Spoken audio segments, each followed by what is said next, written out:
Michael Jordan discovers a letter from his mom's best friend. What he does next honors her forever. Before we get into the story, comment below where in the world you are watching from today, and if you like this story, don't forget to subscribe. Michael Jordan's life story begins in Wilmington, North Carolina, a small town that would eventually give birth to one of the most legendary basketball players in history. Michael's journey was not one marked by immediate success, but rather by a relentless pursuit of greatness, starting from humble beginnings. Born into a family that valued hard work and perseverance, Michael was taught early on that success was earned, not given. His mother, Dolores Jordan, was the cornerstone of his upbringing. As a single mother of 5 children, she worked tirelessly to provide for her family. Despite the financial struggles, she instilled a sense of discipline, respect, and, most importantly, the idea that talent alone would never be enough. Hard work was what set people apart. From a young age, Michael displayed a competitive spirit that was evident in everything he did, from sports to school.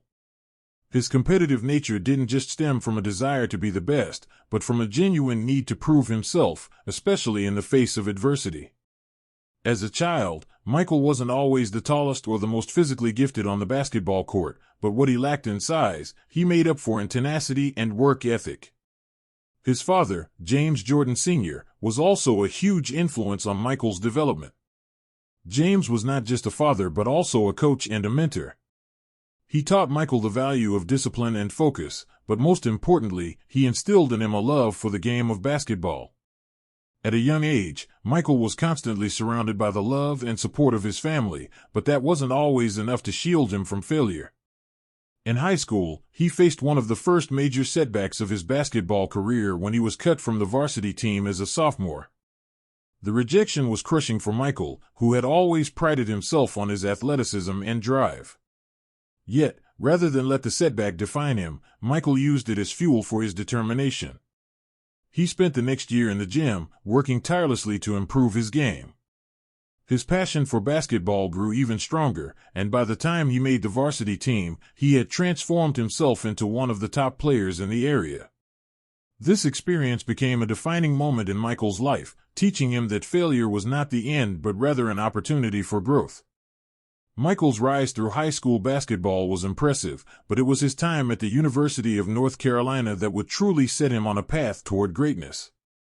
Under the guidance of legendary coach Dean Smith, Michael quickly became one of the most dominant players in college basketball. It was at UNC where Michael learned the value of playing as part of a system. Coach Smith's emphasis on team play, discipline, and unselfishness resonated deeply with Michael. He was no longer just a standout player, he was learning how to be a leader, how to inspire his teammates, and how to push through any obstacles that stood in his way. Michael's time at UNC was also marked by his clutch performances. His game-winning shot in the 1982 NCAA championship game against Georgetown was a defining moment in his early career. The shot was not just about winning the game, it was about proving to himself that he could perform under pressure, that he could live up to the expectations placed on him. The confidence he gained from that moment stayed with him throughout his career, shaping the way he approached challenges both on and off the court. When Michael declared for the 1984 NBA draft, there was no doubt that he was ready for the next level. The Chicago Bulls, who had struggled in the years before, selected him with the 3rd overall pick. The city of Chicago, eager for a star, embraced Michael from the moment he arrived. The expectations were high, and Michael knew that he was stepping into a franchise that needed him to deliver. His rookie season was a mix of promise and frustration. The Bulls, while improved, were still a long way from being a championship contender. Michael's talent was undeniable, but the team around him wasn't yet ready to compete at the highest level. Despite this, Michael's impact was immediate. He averaged over 28 points per game in his first season, earning him Rookie of the Year honors. But it wasn't just his scoring ability that stood out. Michael's intensity, his relentless drive to improve, and his ability to elevate the team around him became his trademark. Even as the Bulls struggled to find success, Michael's leadership on the court began to change the culture of the franchise. His work ethic was unmatched, and he demanded the same from his teammates. Michael wasn't just playing for himself, he was playing to prove that the Bulls could compete with the best. But the road to the top was not an easy one. The 1980s were a time when the NBA was dominated by powerful teams like the Detroit Pistons and the Los Angeles Lakers.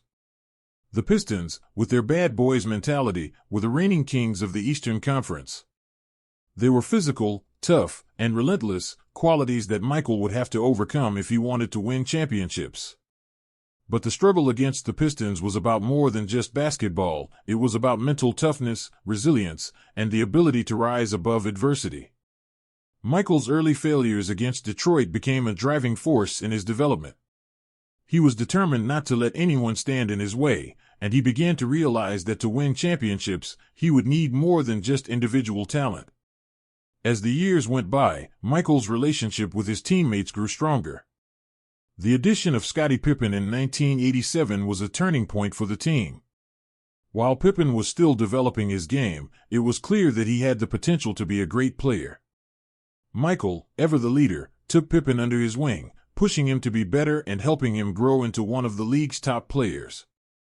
Over time, Michael and Scottie became the best duo in basketball, complementing each other's strengths and weaknesses. Their chemistry on the court became the foundation for the Bulls' success in the years that followed. The arrival of Phil Jackson as head coach in 1989 was another pivotal moment in Michael's career. Jackson brought with him a new philosophy, the triangle offense, a system that emphasized ball movement, spacing, and unselfish play. Initially, Michael was skeptical of the system, having relied so heavily on his own abilities to carry the team. But Jackson's calm demeanor, his ability to manage egos, and his belief in team play eventually won Michael over. The triangle offense allowed Michael to play in a way that complemented his teammates, and the Bulls began to transform into a championship-caliber team. The 1991 season marked the culmination of years of growth and development. The Bulls, under Jackson's guidance, defeated the Detroit Pistons in the Eastern Conference Finals, finally overcoming the team that had tormented them for years. The Bulls went on to win the NBA Finals, defeating the Los Angeles Lakers in 5 games. Michael was named Finals MVP, and the city of Chicago erupted in celebration. Michael Jordan had finally reached the pinnacle of basketball greatness, and the world would soon know him as the greatest player to ever play the game. The championship was a reflection of Michael's journey, from the failure of being cut from his high school varsity team to the relentless determination that had pushed him to the top. But Michael knew that this was only the beginning of his legacy. As Michael Jordan stood on the podium, clutching his first NBA championship trophy in 1991, the weight of his journey began to settle in. The years of struggle, sacrifice, and relentless work had paid off. The 1991 victory over the Los Angeles Lakers was a defining moment, not just for Michael but for the entire Chicago Bulls organization. It was the culmination of years of disappointment, growth, and fierce determination to reach the top of the basketball world. Michael, once a player who had been overlooked and underestimated, had now solidified himself as one of the greatest to ever play the game. However, for Michael, this victory didn't feel like the end of a journey, but a new beginning. The 1991 championship was not just a personal achievement, it was a statement. It was the result of a relentless drive, not only to succeed but to prove that he could lead a team to greatness. The title was a validation of all the hard work and setbacks Michael had faced throughout his career. But there was still more to accomplish. The 1991-92 season presented Michael with an opportunity to defend his championship. He had tasted victory, and now he wanted to experience it again. But this time, the stakes were higher. The Chicago Bulls were now the target. Other teams, including the defending champions, the Detroit Pistons, were out to take what the Bulls had earned. The intensity and pressure of being the defending champions weighed heavily on the team, but Michael thrived under pressure. The more the expectations mounted, the more determined he became. His mindset was simple: nothing less than perfection would do. Michael's leadership on the court was now evident in every game. He wasn't just the best player on the floor, he was the catalyst that made everything else work. His relationship with Scottie Pippen had evolved. Where once Scottie had been a rising star, now he was an indispensable part of the team's success. Together, Michael and Scottie formed a duo that no other team could match. Pippen, with his versatility, defense, and unselfish play, complemented Michael's scoring, leadership, and ability to dominate the game in a way no one else could.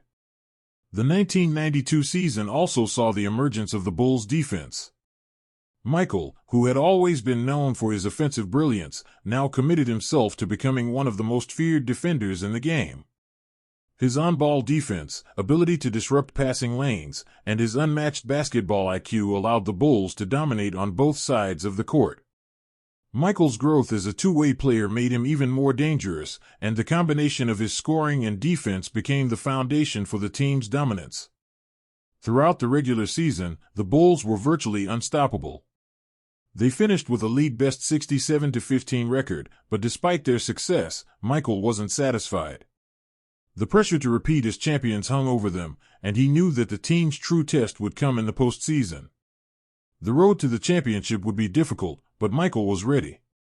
In the Eastern Conference Finals, the Bulls met their longtime nemesis, the Detroit Pistons. For years, the Pistons had stood as the gatekeepers to the throne, the team that had thwarted Michael's previous attempts at reaching the finals. Their physical, often brutal style of play had frustrated and worn down the Bulls in previous seasons. But this time, things were different. Michael and the Bulls had grown, not only as players but as a team. They had learned from their past failures and were now prepared to meet the Pistons' physicality with their own brand of toughness. The series was a brutal one, and the Pistons, despite being past their prime, still fought valiantly. But Michael was unstoppable.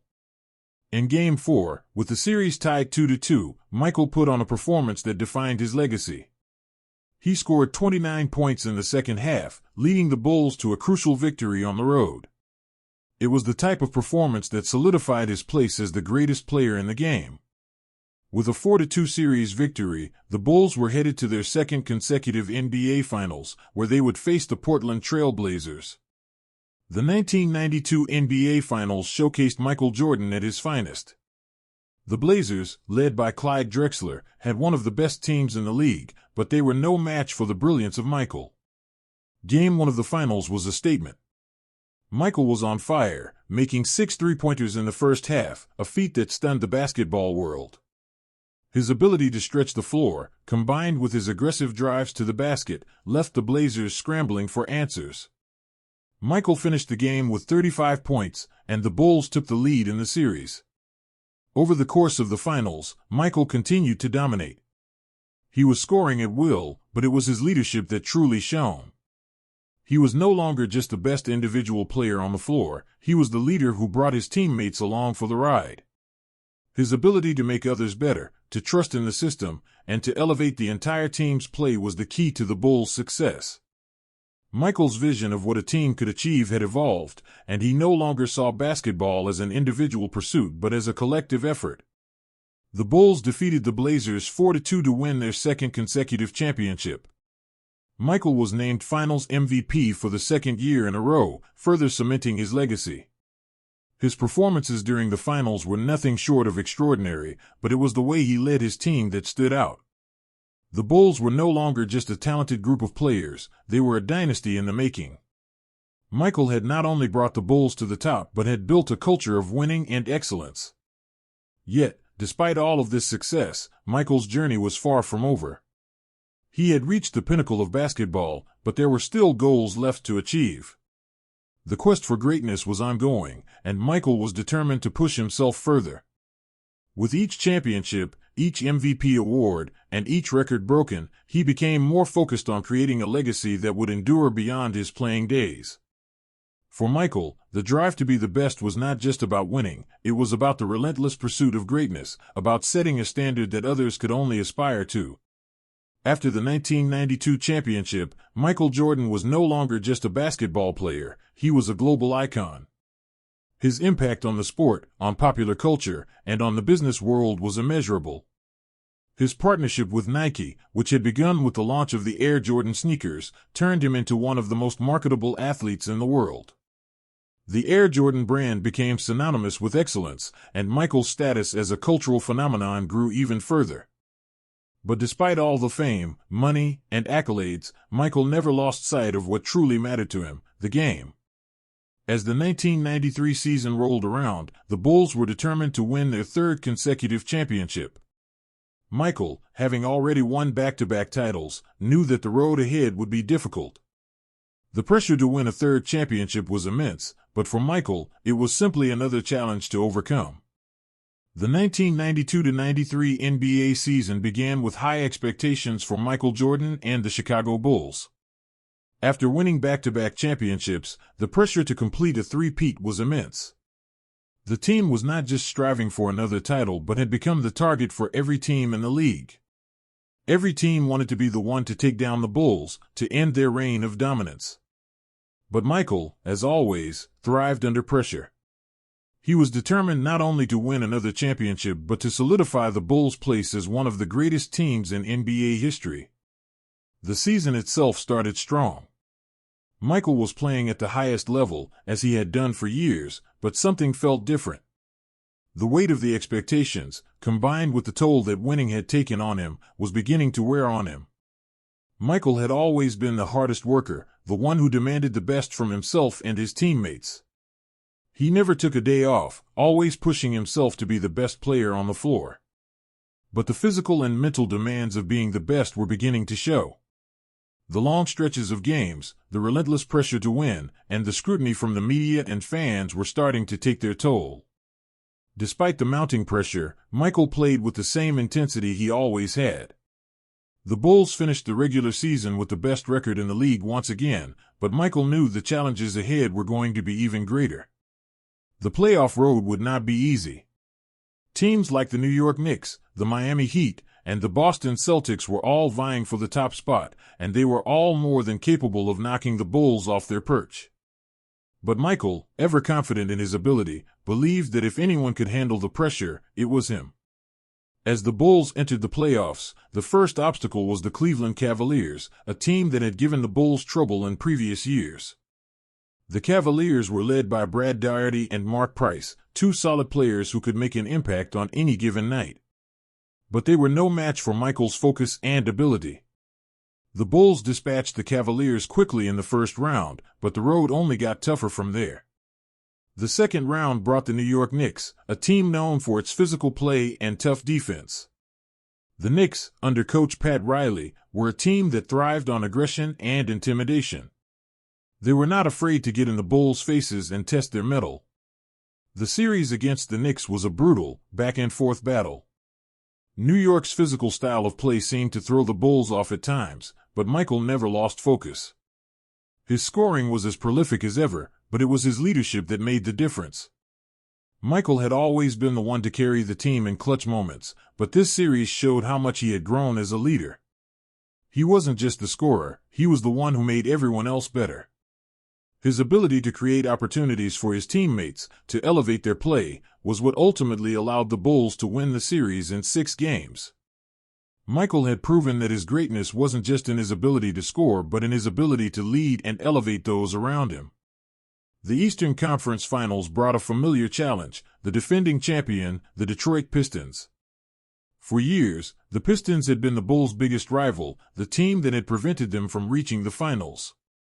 The Pistons, led by Isaiah Thomas, had perfected a physical, aggressive style of play that the Bulls had struggled to overcome. But this time, things were different. Michael was a different player than the one who had fallen short against Detroit in previous years. He had matured, not just as a player but as a leader. The Bulls had grown into a team that could match the Pistons' toughness and fight back with their own brand of grit. The series was grueling. The Pistons were not about to give up their title easily, and they fought with everything they had.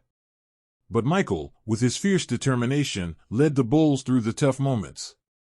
His scoring was once again the key, but it was his defense and leadership that set the tone. With each game, the Bulls became more confident, more unified in their goal. Michael knew that if they could get past the Pistons, they would be able to handle anyone in the finals. In Game 4 of the Eastern Conference Finals, with the Bulls leading the series 3-1, Michael hit one of the most iconic shots of his career. The Bulls were trailing the Pistons by 1 point with less than 10 seconds remaining, and it looked like the Pistons were about to take control of the series. But Michael, ever calm under pressure, took the ball, dribbled past his defender, and hit a jumper over the outstretched arms of Pistons defenders. The shot gave the Bulls a 1-point lead, and they held on to win the game and the series. With that victory, the Bulls were heading to their third consecutive NBA Finals, and Michael was once again on the brink of basketball immortality. The 1993 NBA Finals pitted the Chicago Bulls against the Phoenix Suns, a team that had been one of the best in the West. The Suns, led by MVP Charles Barkley, were a formidable opponent. The series was expected to be a tough battle, with Barkley's all-around game and the Suns' high-powered offense presenting a serious challenge for the Bulls. But Michael Jordan was on another level. Despite the best efforts of the Suns, Michael dominated.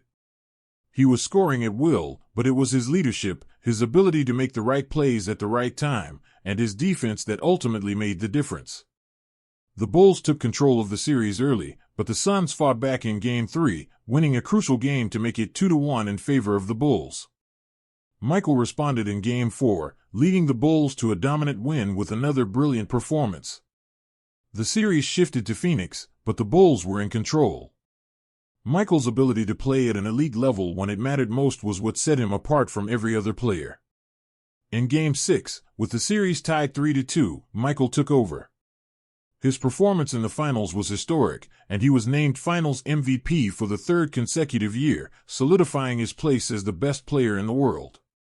The Bulls had completed their three-peat. They were the first team to win 3 consecutive championships since the 1960s, and Michael had proven once again that he was the best player in basketball. It was the culmination of everything Michael had worked for, a career defined by hard work, perseverance, and an unrelenting desire to be the best. But for Michael, the journey wasn't just about the trophies. It was about the moments, the battles, and the growth. Every setback, every challenge, had shaped him into the player and the leader he had become. And as he stood with the trophy in hand for the third time, he knew that his legacy was not just about championships, it was about the relentless pursuit of excellence. Michael Jordan's third consecutive championship in 1993 marked the pinnacle of his career, but as the celebrations died down, a feeling of emptiness began to settle in. After reaching the summit 3 years in a row, the motivation to continue pushing himself began to wane. The drive that had propelled him from high school to college, and from rookie to global icon, had been unrelenting. But after everything he had accomplished, Michael began to question the future. The loss of his father in 1993 had left an indelible mark on Michael's psyche. James Jordan Sr. had been a constant presence in his life, both as a supporter and as a mentor. His untimely death at the hands of senseless violence in July of that year shook Michael to his core. For Michael, his father wasn't just a parent, he was a confidant, a source of strength, and a guiding figure. The tragedy forced him to confront something that had always seemed distant: the fragility of life, the unpredictability of circumstances, and the futility of chasing after accolades that no longer brought him the same joy. At the peak of his success, Michael felt a sense of loss that had nothing to do with basketball. The relentless pursuit of greatness had consumed him, but after winning everything, he began to wonder if there was more to life than titles and recognition. For the first time, Michael felt disillusioned. He was the best basketball player in the world, but the emptiness that followed each victory started to outweigh the exhilaration of winning. His mind, once entirely focused on basketball, now found itself drifting. During the summer of 1993, Michael made the unexpected decision to step away from the game. His retirement took everyone by surprise. The world had just witnessed him win 3 straight championships, cementing his status as the greatest player in the NBA. But for Michael, it wasn't enough. The decision to retire was both personal and professional. He no longer felt the same passion for basketball, and the trauma from the loss of his father only deepened his sense of detachment. He needed to find new purpose, something outside of the world he had known since childhood. After stepping away from basketball, Michael turned his attention to something that had always intrigued him: baseball. His father had been an avid fan of the sport, and Michael had long talked about trying his hand at it. Baseball, he thought, might provide the escape he needed from the intense spotlight of basketball. It wasn't about trying to prove anything to anyone, but more about finding peace and a fresh challenge. Michael's transition to baseball was far from easy. He signed a minor league contract with the Chicago White Sox in 1994, and after some initial training, he was assigned to the Birmingham Barons, a Double-A affiliate. It was a huge jump for someone who hadn't played competitive baseball since high school. The learning curve was steep, and the pressure was immense. Michael's athleticism and work ethic had always been key to his success, but baseball required a different set of skills, a slower, more methodical approach. For someone used to the quick, high-intensity nature of basketball, the pace of baseball proved to be challenging. While Michael showed flashes of talent on the baseball field, the adjustment wasn't immediate. His batting average was low, and he struggled with the intricacies of the game. He had come to baseball with the same determination that had made him a basketball legend, but the road to improvement in baseball was not as clear-cut. He spent countless hours in the batting cages, refining his swing and learning the nuances of the game. But despite his best efforts, it became clear that Michael would never reach the level of success he had enjoyed in basketball. Still, he remained focused, not on the outcome, but on the process. His time in baseball was less about proving he could be great and more about discovering something new about himself. Baseball, for Michael, also served as a temporary distraction from the weight of his personal loss. During the months he spent away from basketball, he was able to process the pain of losing his father. While he had immersed himself in the intensity of basketball for so many years, baseball allowed him space to grieve, to think, and to recalibrate his priorities. In some ways, his time away from basketball allowed him to reflect on everything he had achieved, and the realization that perhaps the drive to always win had come at the expense of other important aspects of his life. Michael's relationship with his family, particularly his mother, became more of a priority. He began to reconnect with loved ones and truly experience life outside of the intense pressure that came with being an NBA superstar. But as time passed, Michael began to feel a pull back to basketball. His body, once finely tuned to the demands of the NBA, had grown accustomed to the slower pace of baseball. The mental and physical intensity of playing basketball had always driven him, and he missed the challenge it posed. It wasn't about the accolades or the fame, but about the competitive fire that had burned inside him from a young age. The love for the game had never truly disappeared, it had only been temporarily buried under the weight of personal loss and the quest for something different. In 1995, Michael made his long-anticipated return to the NBA. With a brief, straightforward statement, "I'm back," he rejoined the Chicago Bulls, a team that had moved on without him. The NBA, too, had evolved during his absence. New stars had emerged, and the dynamics of the league had shifted. But Michael's return was met with excitement and anticipation. The basketball world had missed him, and the Bulls, now led by a young and confident Scottie Pippen, had played well during Michael's absence.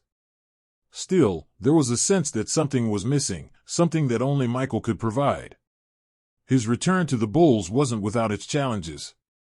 Michael had spent a year and a half away from competitive basketball, and it showed. His timing was off, and his conditioning wasn't where it needed to be. Despite the flashes of brilliance that fans were used to seeing, it was clear that Michael needed time to find his rhythm again. The Bulls, too, had changed. The chemistry that had once made them the most dominant team in the league was still in the process of reassembling. Michael's return didn't immediately turn the Bulls into champions again, but it reignited a sense of purpose within the team. The competition in the Eastern Conference had intensified, with teams like the Indiana Pacers and New York Knicks rising to challenge the Bulls' dominance. But Michael's return was more than just about the game itself, it was about rediscovering who he was. The break from basketball had given him perspective. He had seen life beyond the confines of the NBA and had learned to appreciate things he hadn't fully understood before. Now, as he stepped back onto the court, he was not only trying to find his place in a changing NBA but also trying to find his peace with himself. The physicality of the game was as demanding as ever, but the emotional toll of it all felt different. Michael knew that his time in the league was limited, and he wasn't sure how long he could continue playing at such an elite level. As the season wore on, the familiar Michael began to emerge. He wasn't the same player he had been before, but he was a player with a renewed sense of purpose and a deeper understanding of the game. The Bulls, with Michael's leadership, found their groove again. The team began to click, and the feeling of invincibility that had defined their championship runs was returning. By the end of the season, Michael was back at the top of his game, and the Bulls, with their former leader, were poised to compete for another championship. The 1995-96 season was just the beginning of another great chapter in Michael Jordan's legendary career. His return to the NBA, though unexpected, proved that even the greatest of athletes need to step away to find their true calling again. Michael's decision to retire, play baseball, and return to basketball was part of the journey that helped him rediscover his love for the game. And in the process, he reminded the world of what true greatness looked like, not just in victories and accolades, but in the ability to rise, again and again, no matter what challenges life presents. As the 1995-96 NBA season progressed, Michael Jordan's return to the Chicago Bulls began to take shape. His time away from the game had allowed him to reset mentally and physically, but it was clear that his presence on the court was as important as ever. The early part of the season was a process. Michael had to shake off the rest of his time away, and the Bulls, without their former leader for a season and a half, had to find their rhythm again. The team, however, had grown in his absence, with Scottie Pippen continuing to develop into one of the league's premier players. The synergy between Pippen and Michael had always been strong, but this season felt like something new, something special. The arrival of coach Phil Jackson's triangle offense had given the Bulls an identity that was less reliant on one player. But Michael's return redefined that identity. His ability to score at will, combined with his all-around game, elevated the Bulls to a level they hadn't yet reached. His leadership wasn't just about scoring or taking over games in the final minutes. It was about setting the tone for the team every time they stepped on the court. The work ethic he instilled, the mental toughness he demanded from his teammates, became the foundation for what would soon be another championship run. As the regular season unfolded, the Bulls became the most dominant team in the NBA. Their defensive prowess, combined with Michael's scoring, made them nearly unbeatable. Michael's individual performance was nothing short of remarkable. He had returned to the form that had earned him 5 MVPs.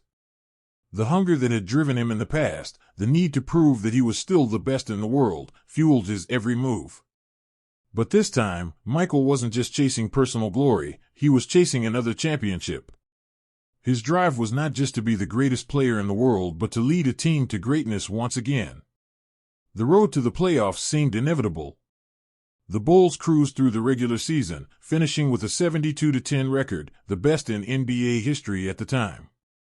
The dominance of the team was unmatched, and as the postseason began, the championship seemed to be in reach. For Michael, however, it was about more than just the wins. This season, more than any other, was about proving that his return wasn't a fluke, that he could still perform at the highest level, even after everything he had already achieved. The Bulls easily dispatched the Miami Heat in the first round of the playoffs, with Michael showcasing the skills that made him a living legend. His leadership was evident throughout the series, especially in moments when the Bulls faced adversity. In Game 1 of the Eastern Conference semifinals against the New York Knicks, Michael proved that his desire to win had not diminished in the slightest. Despite an early setback, he led his team to a blowout victory.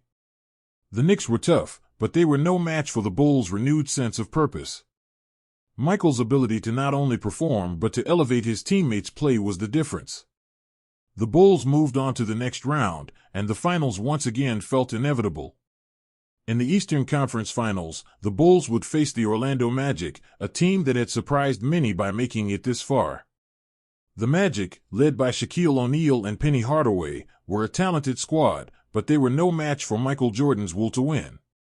The Bulls quickly dispatched the Magic in 4 games, with Michael dominating throughout. In Game 4, he scored 45 points, reminding everyone that he was still the best player in the world. His scoring, defense, and leadership were key to their victory, but his poise under pressure stood out. Michael's experience, combined with his unmatched competitive spirit, made him the perfect player for this moment. The NBA Finals, however, would be a different challenge entirely. The Seattle Supersonics, led by Gary Payton and Shawn Kemp, were a formidable opponent. The Supersonics had been one of the best teams in the Western Conference, and they had the defensive capabilities to challenge the Bulls. Payton, in particular, was known for his defensive prowess, and he had already shown that he could frustrate opposing stars. Despite the physicality and challenge of the Supersonics, Michael was prepared. Game 1 of the finals was a high-stakes affair. The Supersonics came out strong, pushing the Bulls to their limits. Michael, however, proved once again that no challenge was too great. He played with a calm confidence that radiated throughout the entire team. His scoring ability, combined with the Bulls' defense, allowed them to take control of the series. In Game 2, Michael scored 35 points, and it was clear that the Supersonics had no answer for him. He made critical plays on both ends of the court, reminding everyone why he was considered the greatest player of his generation. Despite the Supersonics' best efforts, the Bulls proved too much for them. Game 6 was the clincher. Michael's scoring was exceptional, but his leadership on both ends of the court set the tone for the entire team. The Bulls won the series 4-2, securing their 4th championship in 6 years. Michael was named Finals MVP for the 6th time, an accomplishment that seemed almost too obvious to question. His performance throughout the series was transcendent, and it became clear that he was not just a player of the moment, but a player for the ages. The 1996 championship cemented Michael Jordan's legacy as one of the greatest players in the history of basketball. It wasn't just the championships, or the MVP awards, or even the records that defined him, it was his ability to elevate the game. His influence on the NBA, on the sport of basketball itself, was immeasurable. His work ethic, his drive to succeed, and his competitive spirit were the benchmarks for what it meant to be great. This was not just a championship for Michael, it was a symbol of everything he had worked for. As the celebrations began, Michael realized that this wasn't the end of his journey. There were still challenges to face, still barriers to break, and still opponents to overcome. The 1996 championship marked the peak of Michael's career, but it was not the end. He knew that every title, every accomplishment, had prepared him for something even greater. But as he stood there with his 6th Finals MVP award, Michael Jordan understood that his true legacy was not just in the rings or the records, it was in the way he had changed the game, the way he had redefined what it meant to be a champion, and the way he had inspired generations of athletes to push beyond their limits. After securing his 6th NBA championship in 1998, Michael Jordan's journey as a basketball player seemed to come to a natural conclusion. For nearly 2 decades, he had been the face of the NBA, the standard to which all others were measured. But after the celebrations faded and the trophies were put away, Michael found himself once again faced with the inevitable question of what came next. The drive that had pushed him to achieve so much seemed to have reached its peak. He had conquered the basketball world. His greatness was no longer a matter of debate, it was fact. The 1997-98 season, for all its success, had been marked by a sense of finality. Michael had led the Chicago Bulls to their 6th championship in 8 years, and there was an overwhelming sense that this could be his last run. His decision to return for one more season after considering retirement once again came down to his desire to prove that he could still perform at the highest level. But there were also personal reasons that made the season feel like the end of an era. The demands of being Michael Jordan, the expectations, the pressure, the physical toll, were no longer something he could fully embrace with the same fervor he had before. He had achieved everything he had set out to do. The road to this moment had been paved with success, but it had come at the expense of the simple joys of life. In his final season with the Bulls, Michael's leadership was as sharp as ever, but the weight of the constant scrutiny wore on him. The media, the fans, and even the franchise itself had long known that this would likely be his last season in Chicago. The Bulls, under coach Phil Jackson, had become a well-oiled machine. Their mastery of the triangle offense, their defensive prowess, and the undeniable synergy between Michael and Scottie Pippen had made them nearly unbeatable. The dynamic between Michael and Scottie, however, was beginning to show signs of strain.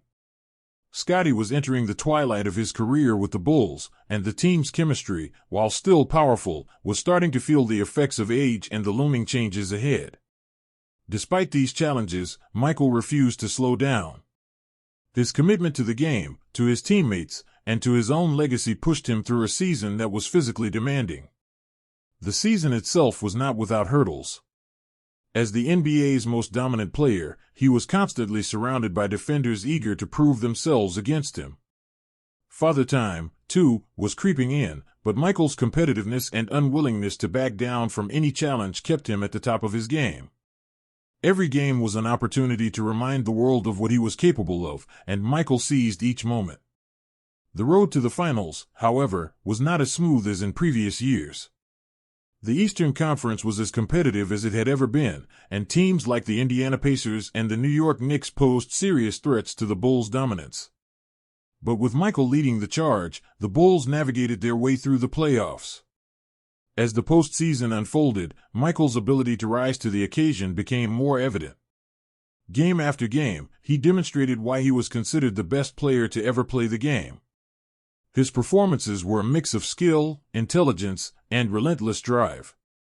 In the Eastern Conference Finals, the Bulls faced off against the Indiana Pacers, a team led by the hard-nosed Reggie Miller. The series was tough, grueling, and filled with moments that tested the resolve of both teams. The Pacers had the talent to compete with the Bulls, and they weren't intimidated by Michael's presence. The games were close, and at times, the Pacers seemed to have the upper hand. But Michael's leadership never wavered. His ability to control the tempo, hit clutch shots, and most importantly, inspire his teammates, kept the Bulls moving forward. After a grueling 7-game series, the Bulls emerged victorious, with Michael playing his part in closing out the series in Game 7. Now, with the finals in sight, the stage was set for one final showdown. The Utah Jazz, led by John Stockton and Karl Malone, awaited the Bulls in the 1998 NBA Finals. The Jazz had been the top team in the Western Conference for years, and they were hungry for a championship. The series was expected to be a battle, and it certainly lived up to the hype. The Jazz played a balanced game, relying on the experience of Stockton and the scoring ability of Malone. They were a team built on teamwork, precision, and discipline, traits that made them a formidable opponent for the Bulls. Game 1 of the finals was a tight affair. The Jazz took an early lead, but Michael's resolve kept the Bulls within striking distance.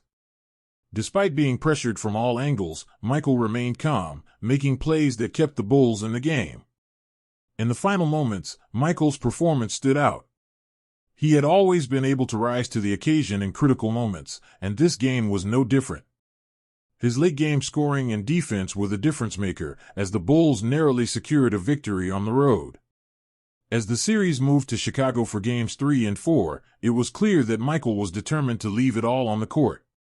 His intensity never wavered, and despite the physical toll of the season, his passion for the game remained strong. The Bulls went on to win both games, with Michael delivering yet another stellar performance in Game 5. He scored 38 points in that game, showing his mastery of the game even in the face of overwhelming pressure. His leadership and determination were unmatched, and the Jazz had no answer for his relentlessness. Game 6 of the finals would be the culmination of Michael's career with the Bulls. The game was tense from the start, with both teams exchanging blows. The Jazz, desperate to keep their championship hopes alive, fought hard. But Michael, ever the performer, rose to the occasion one last time. With the Bulls trailing by 3 points with less than a minute left, Michael hit a clutch three-pointer to give the Bulls the lead. His defensive play in the closing moments helped seal the victory, and with it, his 6th NBA championship. As Michael stood on the court in the aftermath of the victory, holding the Finals MVP trophy for the 6th time, it was clear that his legacy had reached its apex. This victory, more than any other, symbolized everything Michael had accomplished. He had returned to the top of the basketball world after overcoming adversity, personal loss, and the physical toll that came with being the best. He had proven, once again, that he was the greatest player to ever play the game. But despite the thrill of winning, Michael knew that this was the end. The celebrations were bittersweet. He had given everything to the game, and now it was time to step away for good. As the confetti fell and the championship celebrations began, Michael looked around and knew that this moment was unlike any other. It wasn't just a championship, it was the culmination of a career that had transcended the game. Michael's impact on the NBA, on sports culture, and on the world of basketball was unmatched. In the years that followed, Michael's decision to retire for the second time remained a defining moment. He had achieved everything, and there was no more to prove. His legacy as one of the greatest to ever play the game was secure. But even as he walked away from the sport, Michael continued to shape the future of basketball through his business ventures, philanthropy, and ownership of the Charlotte Hornets. His journey was far from over. After Michael Jordan's second retirement in 1999, the world of basketball had shifted, but his shadow loomed large over the game. His decision to retire for the second time, after securing his sixth championship, had brought closure to what seemed like an unassailable legacy. However, for Michael, the story was far from over. His time away from the court was filled with reflection, both on his career and his life, as he stepped into new roles and challenges that would ultimately influence the basketball world in unexpected ways. In the years following his second retirement, Michael focused on his family, business ventures, and personal life. His legacy as a player had already been solidified, and now he sought a new path. Yet, for someone who had been so deeply intertwined with basketball, the transition away from the court was not as straightforward as it might have seemed. Michael still found himself drawn to the game, though in a different capacity.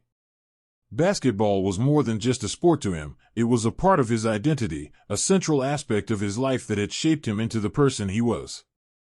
During his time away from the NBA, Michael invested in several business ventures, one of which was his partnership with Nike, which had launched the Air Jordan brand into global prominence. The success of the brand continued to grow, making Michael not only one of the most successful athletes in history but also one of the most recognizable figures in the world. His face was synonymous with excellence, and his name was more than just a brand, it was a symbol of success, aspiration, and greatness. But despite his growing success off the court, there was a void that basketball had once filled. Michael missed the game, the competition, the camaraderie with his teammates, the adrenaline of the court. His love for basketball was undeniable, but as he looked back at his career, it became clear that his motivations had changed. The hunger for championships had been replaced with a desire to find a new challenge. This desire for a new challenge led to a surprising decision in 2001. Michael Jordan, now in his late 30s, announced that he would return to the NBA for a third stint, but this time as a member of the Washington Wizards. The news stunned the sports world. Michael had achieved everything in basketball, but now, at an age when most players were well past their prime, he was coming back to the game. The reasons for his return were multifaceted, personal, professional, and perhaps a bit of unfinished business. Michael's legacy was already cemented, but this return was driven by something deeper than just basketball statistics. The Washington Wizards were in a rebuilding phase when Michael arrived, a far cry from the dynasty he had left behind in Chicago. But Michael's presence instantly changed the dynamic of the team. While he wasn't the same player he had been in his prime, his leadership and ability to still perform at a high level were undeniable. He quickly became the center of attention in Washington, leading the Wizards both on and off the court. The team's performance improved, and Michael's influence was evident not only in his scoring but also in his ability to teach younger players about work ethic, professionalism, and the mental toughness required to succeed. The return to the NBA was also a personal journey for Michael. In many ways, it allowed him to reclaim a part of his identity that had been lost during his time away from the game. He wasn't just a businessman or a retired legend, he was once again a player, a competitor in a league he had dominated for years. But his return wasn't without challenges. Michael was no longer the unstoppable force he had been during his championship years. The years of wear and tear on his body had taken their toll, and injuries became a consistent issue.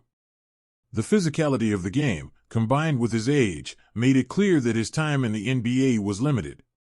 Despite these challenges, Michael played 2 seasons with the Wizards. His time in Washington wasn't about winning championships, it was about finding closure and proving to himself that he could still compete at the highest level. He was no longer the undisputed best player in the world, but he still had the heart and the mentality of a champion. Michael averaged 20 points per game in both seasons with the Wizards, and though the team didn't make a deep playoff run, Michael's impact was felt. He was still capable of brilliance, and his leadership helped young players like Gilbert Arenas and Jerry Stackhouse grow into key contributors for the team. However, by 2003, after 2 seasons with the Wizards, it was clear that Michael's return had reached its conclusion. His body, once a temple of athleticism and endurance, could no longer keep up with the demands of the NBA. After his second stint in Washington, Michael once again retired from the game for good. This time, however, it felt final. The NBA had evolved, and Michael had given everything he had to offer. He had nothing left to prove, and though his return had been inspiring, it was time for him to step away from the game once more. While Michael's playing days were over, his influence on the game continued. His role in the NBA did not fade after his retirement, it simply shifted. In 2010, Michael became the majority owner of the Charlotte Hornets, marking a new chapter in his basketball career. As an owner, he brought the same competitive drive and vision that had fueled his playing career. He took the lessons he had learned as a player and applied them to his role in shaping the Hornets into a competitive force in the NBA. Owning an NBA franchise gave Michael a new platform to impact the game. His experience as a player allowed him to understand the intricacies of running a team. He wasn't just a figurehead, he was an active participant in the decisions that would shape the team's future. The Hornets, while not immediately successful, benefited from Michael's leadership and understanding of what it took to build a championship-caliber organization. Under his ownership, the Hornets started to develop a more competitive culture, though they still faced challenges. Throughout his time as an owner, Michael has been vocal about the importance of maintaining the integrity of the game. He's used his position to promote growth, foster talent, and ensure that the next generation of players receives the same level of mentorship and development that he had received. His influence on young players in the NBA is still felt today, as many see him as the ultimate example of what it takes to succeed in the league. In addition to his work with the Hornets, Michael's contributions to the game of basketball extend beyond his ownership role. His philanthropic efforts have had a significant impact on communities, particularly in the areas of education and youth development. The Michael Jordan Foundation continues to fund initiatives that help children and young adults achieve their potential, emphasizing the values of hard work, perseverance, and giving back to the community. Michael's work off the court has become just as important as his accomplishments on it. Looking back, Michael Jordan's journey is a story of more than just basketball greatness. It's a story of resilience, determination, and self-discovery. His decision to return to the NBA, his time as an owner, and his influence on the next generation of players have solidified his legacy in ways that transcend basketball. Michael Jordan remains a global icon, and his impact on sports and culture is undeniable. Whether on the court, in business, or through his charitable work, Michael continues to shape the future of basketball in ways that few can replicate. His story is not defined solely by the championships or MVPs, but by the lessons he imparted, that greatness is earned through hard work, that success is not just about individual achievement but about the people who support you along the way, and that true leadership is about inspiring others to reach their full potential. Michael Jordan's legacy is secure, not just in the records and accolades he's earned, but in the lives he's touched and the standards he's set for those who follow in his footsteps. Michael Jordan's retirement, for the second and final time in 2003, brought an end to an era of dominance in the NBA. For most of the basketball world, it marked the closure of a chapter that had redefined greatness. 6 championships, 5 MVP awards, 10 scoring titles, and countless iconic moments had cemented Michael's place in history. But as he walked away from the game once again, there was something more significant than the numbers, something that transcended the rings, the accolades, and the statistics. Michael had built a legacy that wasn't just about individual achievement but about leadership, perseverance, and inspiring others to push beyond their limits. Over the next few years, Michael focused on his family, personal growth, and his various ventures, but basketball was never far from his mind. As he settled into life after the NBA, Michael knew that his influence on the game would continue to echo for decades.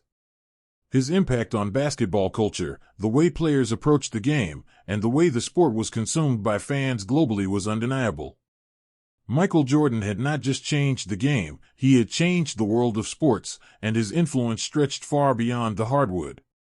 The success of his Air Jordan brand, through Nike, continued to skyrocket. The iconic sneakers that he had worn during his championships were now a staple in pop culture, an embodiment of aspiration and success. His name was synonymous with excellence.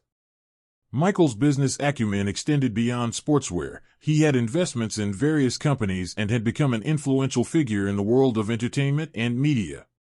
But perhaps his most lasting role in basketball would come years later.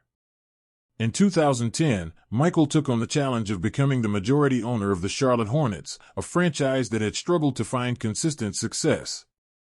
The decision to buy the team wasn't just a business move, it was an opportunity to shape the future of the game he loved.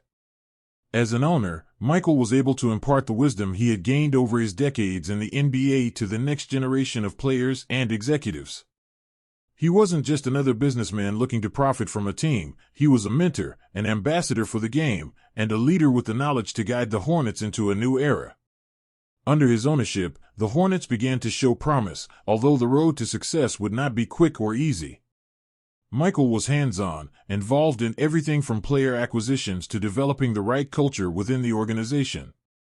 He knew that the lessons he had learned from his time with the Bulls, particularly the importance of unity and resilience, would be essential in creating a winning environment. Though the Hornets never reached championship heights under his leadership, the culture he instilled was clear. His influence on the team was not just about winning games but about laying a foundation for sustained success.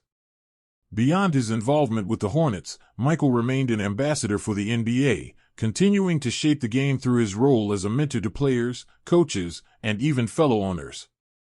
His name and likeness were still prominent in the NBA world, and he was often seen courtside at games, always surrounded by the younger generation of players who grew up watching him.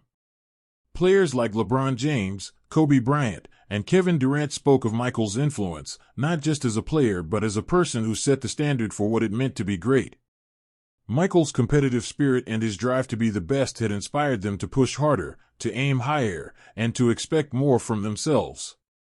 Yet, as the years went by, Michael also began to reflect more on his career and its impact. His competitive fire had always been what drove him, but now, with a little distance from the game, he saw the bigger picture. Michael realized that his true legacy wasn't just about what he had accomplished on the court but how he had elevated the game. He had pushed the boundaries of what athletes could achieve, and he had inspired not only future generations of basketball players but people all over the world to strive for greatness in whatever they did. The lessons he imparted, about hard work, focus, and resilience, were universal, applicable not only to basketball but to life itself.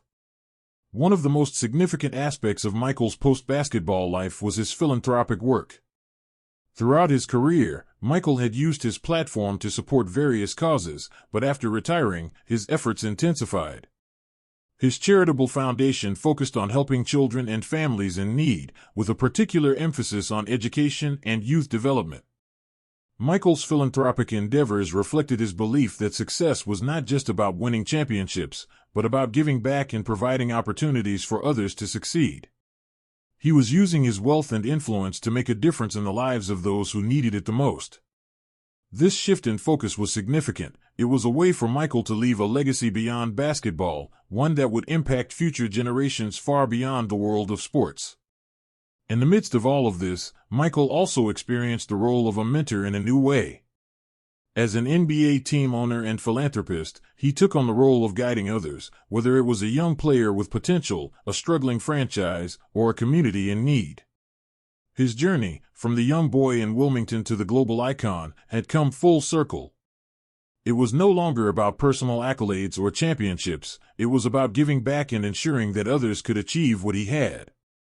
As the years passed, Michael's story continued to evolve.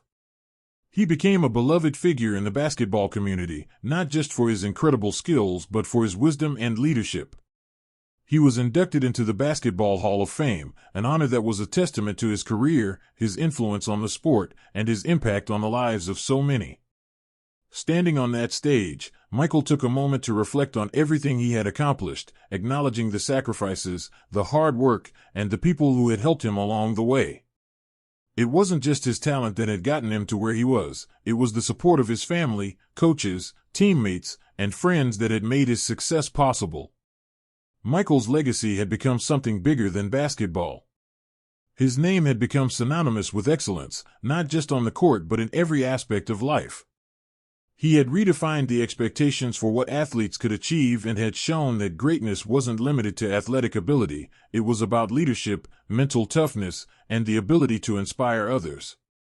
In a way, Michael had created a blueprint for future generations, not just in sports but in life. As Michael's story continued to unfold, one thing became clear: his impact was not defined by his championships or his records, but by the lives he had touched. From the young boy dreaming of greatness to the players who looked up to him as a mentor, Michael Jordan had given the world much more than basketball. He had shown what was possible when one person refused to accept limits, when one person decided to take control of their destiny and elevate others along the way. In the final chapter of his story, Michael Jordan had become more than just the greatest basketball player of all time. He had become a symbol of determination, leadership, and giving back. His legacy would live on in the players he inspired, the communities he touched, and the world he had transformed. Michael Jordan's story was never just about basketball, it was about a life lived to its fullest, a life that transcended the game and left a lasting impact on the world.